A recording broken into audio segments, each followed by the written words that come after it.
Hello everybody, I'm Count Christo. Welcome back. Let's talk religion and culture in Europa Universalis 5. Obviously, this ties in closely to the population system that we have already discussed in an earlier one, but it's pretty in-depth. So, to me, the main things around religion and culture are basically how much of a problem are people going to be if they're the wrong culture and the wrong religion? And of course, the wrong culture and the wrong religion means one that's not mine. And how difficult is it to make them mine? And how much flavor is there going to be around that process? How much is it going to need to inform my growth decisions? That kind of thing. That's what I'm really looking for in here, basically. So here's the starting religion map mode. Here's the starting...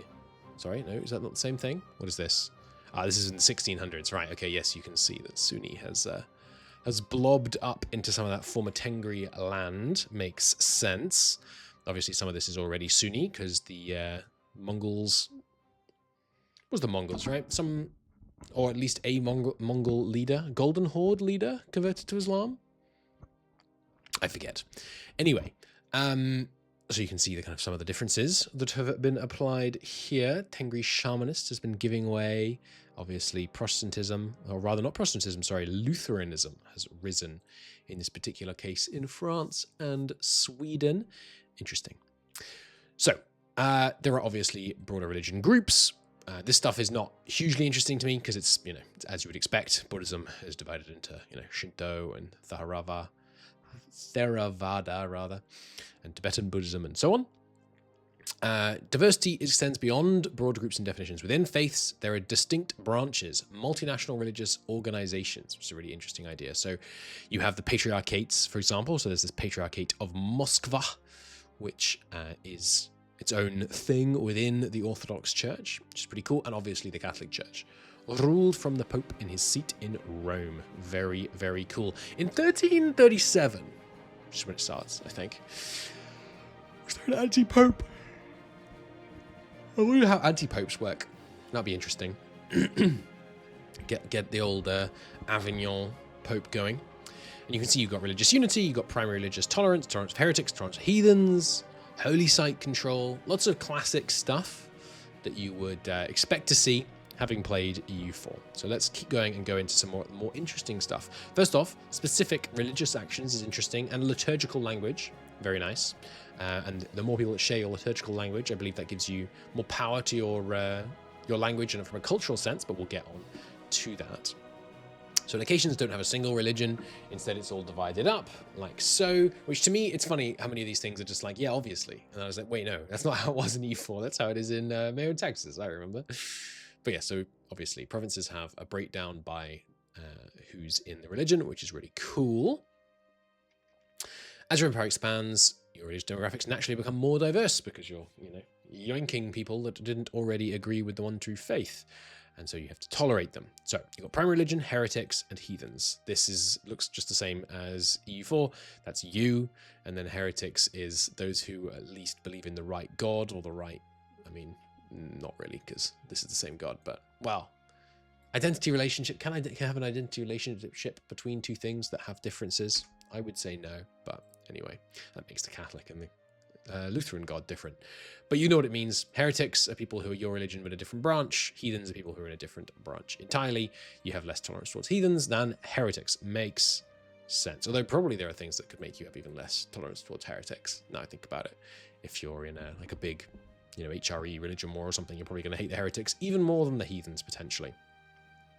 You can see that the balance on things like spiritualists causes you increase to your primary religion tolerance. You get a base value on heathens and heretics, and there are obviously lots of ways that can modify these.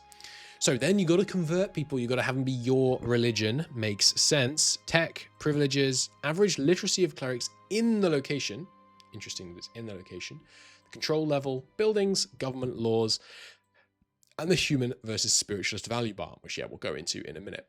This all makes sense as ways you can convert. Now, things that are notable here, what do you have direct control over? Buildings, privileges, this just happens passively. Laws, lots of things, basically, lots of things. And it's not just take idea groups, stack stuff up. It's active things you can do that really make a meaningful difference. And they will take a long time. And they're about building a society which fosters conversion rather than just taking an idea group. So cool. So very, very cool. Not locked, you can convert. You have to have 40% if it's for a heathen religion. Pretty easy in order to switch between heretic religions. Makes sense. Easier to switch within one group. Never painless. Sharply reduced stability. Pops loyalty or form of faith deeply dissatisfied. Rebellions or civil war could break out. Fair enough. Someone say Orthomans. Orthomans are some of my favorite campaigns. They got way weaker as Catholicism was buffed and buffed and buffed in EU4, but they were always a good time. Maybe I'll have to give that a go. Special religion-specific tech. Got Holy, Mendicant Orders. Holy, obviously specific to Dharmic. Mendicant to Catholic. Very cool. You can build madrasas. You can build Confucian academies. You get more literacy, more pop promotion speeds. Interesting. Flat pop promotion speed. That seems pretty powerful because then you can, modify that. So that's pretty much religion. There's a little bit more about conversion later on. But yeah, unique stuff around religions. Seems pretty cool. Seems pretty cool. So over 2,000 cultures is insane. But there's 2,000 cultures across the world here. And they have different levels of tolerance towards each other. There's also broader cultural groups for some of them. And notably, those cultural groups are not exclusive. So the Kurdish don't belong to any cultural group, whereas Muscovite is in both East Slavic and Slavic culture groups. Cool. Pretty cool.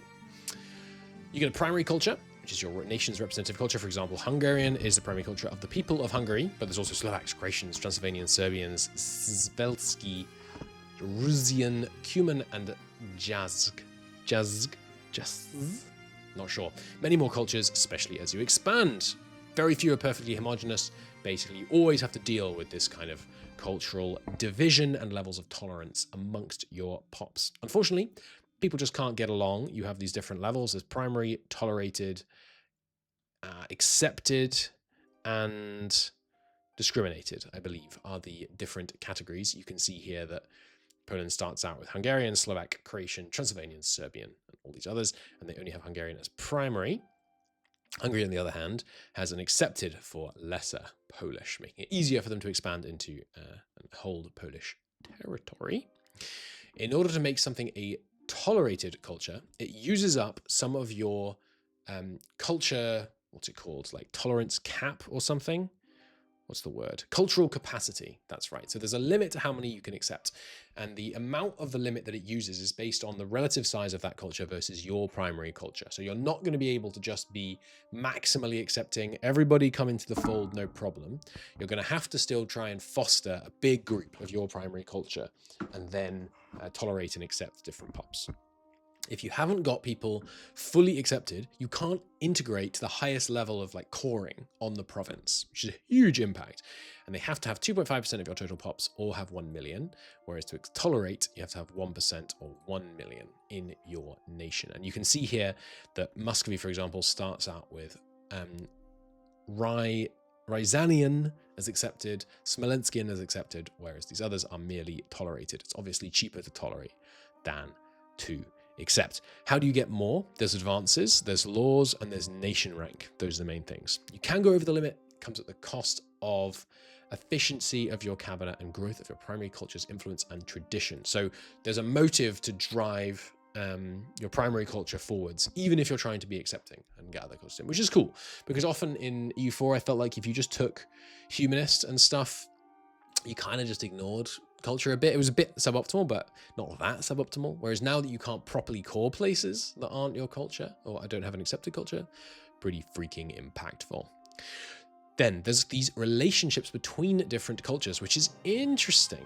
There's enemy, negative, neutral, positive, or kindred. And if they're not kindred, if they're kindred, they're really cheap to integrate. If they're positive, you can accept and tolerate. And if they're neutral, you can accept and tolerate, but it's cheaper if they're positive. If they're negative, however, you can't tolerate, you can't accept them. And if they're the enemy, you can't even tolerate them. Pretty crazy. That's going to make certain situations pretty bad. I mean, it's going to be pretty impactful if you have. And how do these things come about? Nations have access to diplomatic action, improve cultural opinion, which improves them with each other. That's good. You have to have friendly nations between the two rival nations, though. So they have to not be a rival. You have to have favors, things like that.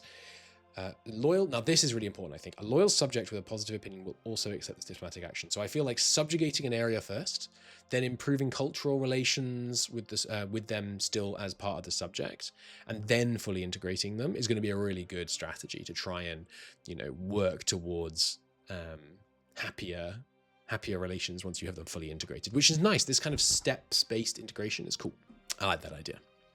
Okay, so here's just an example. Yep, you can accept this. I'm going to mod out. I'm not going to do this right away because I'm going to just want to play, but at least one more positive than negative reason are needed. I'm going to mod that out because that feels like it just clutters. And also, I don't need a left click select this diplomatic action. Obviously. Obviously, that's what left click does. So I think I'm going to mod that out as well. I think maybe after the first 100 hours, I'll mod out all of the, this is the button you press to do this, hints. Maybe there's just an option to turn them off now I think about it. So yes, there's a limit of the cultural capacity. Tolerating accepting every culture is not possible in a large spanning. This is where assimilation comes into play. So how do you do assimilation? You need to motivate more of it. Average literacy of clergy, same as conversion. Buildings like the marketplace, level of control, laws, privileges, and the spiritualism versus humanism, we'll get to that. And your cultural influence versus the location majority cultural tradition. So cultural tradition influence is something that you can foster, again, long-term, dynamic, really, really cool. Meaning that you have these long-term goals that aren't just, and I've said this a few times, but I really feel it. It's not just take a couple of idea groups, it's build a nation. Build a nation. And that's what feels so good about a lot of these features that they're discussing. I love it. So average literacy in clergy, yeah, we've been through this. This is cool. Yes, I feel like maybe I need to do a video just on this, but I don't want to. I want to just get into the game. But I think it's so cool that it's not easy. It's not just, oh, I need to do that, I'll take this idea group, or oh, I need to do that, I'll take this decision, or oh, I need to do that, I'll assign more missionaries, whatever. You actually have to build regions and build countries and build societies to achieve the things that you want to achieve. It's really cool. It's really very cool. So cultural influence versus cultural tradition, the largest factor in cultural assimilation. Influence is attack power, tradition is defense. Makes sense. Increased by many things like libraries, advances, prestige, laws, and cultural buildings. So this makes sense, right? If you have a big, rich, affluent culture cranking out art with powerful buildings, with lots of prestige, that's a culture you want to be a part of. That's a culture that you're more likely to switch to. And then there are monthly changes to defense power, like buildings, values, advances, etc. Now, the interesting thing will be, how do you destroy someone else's cultural tradition? If you burn down their country so they're poor and they lack prestige, that's going to damage their cultural tradition, because they're going to have less buildings, right? So you can actually, it feels like, go on the offensive about how you convert a culture, which could be really interesting. Of course, that's potentially damaging land that you want to then take, so, difficult. High cultural influence will help you assimilate faster. Yes, yes, yes. Assimilating into your primary culture, you can technically change your local culture to any culture present in your country. Could be interesting. Could be interesting, especially if there are two cultures you want to integrate, but there aren't enough of them, so you merge one into the other, and then you integrate the remaining one. Could be fun. Focusing on the properly influence your primary culture allows you to become the cultural hegemon of the world. A bonus of 25% increase in cultural tradition gain. The ability to assimilate full areas instead of provinces. That's crazy. That's so cool. I love goals like this. That's going to be fun. We're going to go for that. Everyone must eat goulash. That's cool.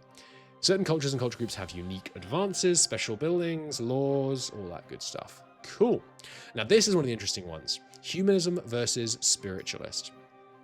So if you go spiritualist, it's much easier to convert people. It's harder to assimilate them.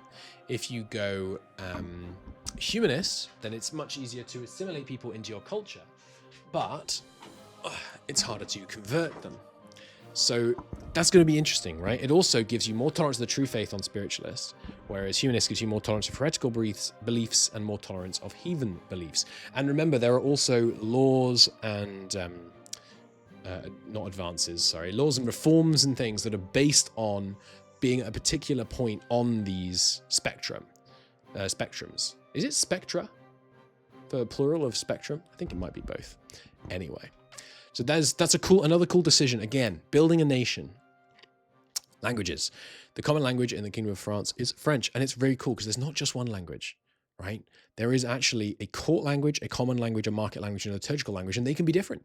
They can be different. So the market language is the language of the common language in the market center, and you get trade advantage if you have more markets that have your trade language, which makes sense, right? If lots of people around the world are trading and they're doing it in your language, that puts you in an advantageous position. You're going to be able to make connections and make deals that others are just not going to have open to them simply because of language barriers, which is pretty cool. The common language is everyday pops of your primary culture. Makes sense. You have more cultural influence and more total trade capacity of nations who have this language. The common language, the more powerful the language becomes. Makes sense. Language of religion, worship, and ceremony. So this is obviously going to start off as Latin in a lot of Europe. And then the court language. So for example, maybe this is French in English. Sorry, French in England again start, despite the fact that the common language is English. Could be cool. Could be cool. I assume there's, oh yeah, they actually use the very example.